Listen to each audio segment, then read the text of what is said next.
అమ్మ పేరు జయలక్ష్మి, నాన్నగారు సుధాకర్ గారు. సో మరి అమ్మ ఏంటంటే ప్రేమను ఇచ్చుకుంటూ పంచుతామని తను నిర్ణయించుకుందామట. అమ్మ ఊహ తెలియని వయసులోనే వాళ్ళ అమ్మగారు చనిపోయారు. అయితే నాకు అమ్మ ప్రేమ అంటే తెలియదు.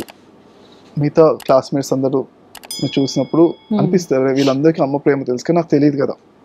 కాకపోతే ఏంటంటే తను నిర్ణయించుకుందనమాట, నాకు అమ్మ ప్రేమ తెలియదు కానీ నా పిల్లలకి అమ్మ ప్రేమ మంచిగా పెంచుతాను అని నిర్ణయించుకుని అని తను పెంచింది.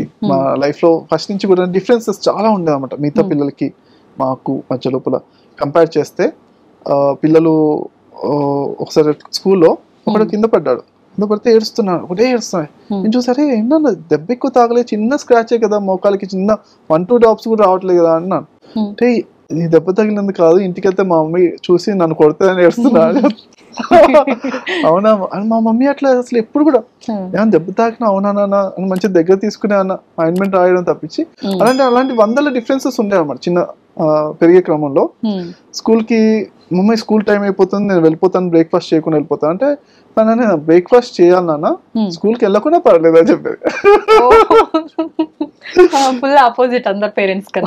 చాలా తను పెంచే స్టైల్ ఒక డిఫరెన్స్ ఉందన్నమాట, ఆ ప్రేమతో పెంచాలి అని. సరే అక్కడే అలా నాన్నగారు కూడా అంటే చక్కటి ఒక కొంత భక్తి శ్రద్ధ, అంటే అందరితో కూడా మంచిగా మాట్లాడతారు అనమాట. అందరు కూడా చాలా సంతోషంగా ఉండేవారు. ఎంత చక్కగా మాట్లాడతారు నాన్నగారు, మంచి పాజిటివ్ గానే మాట్లాడతారు అనమాట. ఎక్కడన్నా కాన్ఫ్లిక్ట్స్ వచ్చినా ఉన్నా వీళ్ళంతా మాట్లాడుకుంటాం, పాజిటివ్ విషయాలు మాట్లాడుకుంటూ ఉన్నాం, అందరికీ నచ్చేవారు అనమాట. తను ఏంటంటే డైలీ ఒక 2 minutes మాత్రం పూజ చేసేవారు.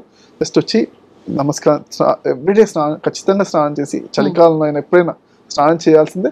ఒక 2 minutes భగవంతుడికి నమస్కారం పెట్టి ఒక 10 seconds చిన్న గంట మోగించాలి, అలా చేసేవాళ్ళు అనమాట. చిన్న 2 minutes అయినా కానీ అంటే లైఫ్ లాంగ్ అండి, ఒక రోజు తప్పకుండా చేస్తారు అనమాట. అది మెచ్చుకోవచ్చు అండి. అలా మీరు ఒక్కరైనా అంటే ఇంకా సిబ్లింగ్స్ ఉన్నారా? అన్నయ్య చెల్లి అండి. అన్నయ్య ఏమో ఇప్పుడు లా ప్రాక్టీస్ చేస్తున్నారు. అంటే తను ఏంటంటే తను కూడా స్పిరిచువాలిటీలో చాలా మందికి చాలా విషయాలు నేర్చుకున్న తర్వాత ముఖ్యంగా అంటే ఎవరికైనా ముఖ్యంగా అన్నదమ్ములే ల్యాండ్ విషయాలని ఇద్దరు గొడవ పడుతున్నారు అనుకోండి, అది కోర్టులో ఉండిపోయి వాళ్ళిద్దరికి అవన్నీ అసలు అలా రకరకాలు అయిపోతున్నాయి.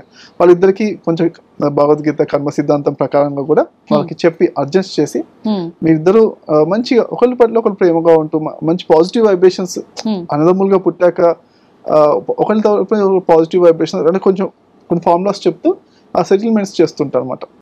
ఆ విధంగా తను లా చేస్తున్న తనేమో చెల్లి, తను యూకేలో ఉంది, తనకు పాప 8 years పాప, తను హౌస్ వైఫ్ గా ఉంది. తను సాఫ్ట్వేర్, అంటే అన్నయ్య నేను చెల్లి ముగ్గురం కూడా ముందుగా సాఫ్ట్వేర్ ఇంజనీర్స్ గా జాబ్ చేసాము. ఇప్పుడు అంటే అన్నయ్య లా ప్రాక్టీస్ అయిపోయి వెళ్ళారు, చెల్లి హౌస్ వైఫ్ గా ఉంటున్నారు.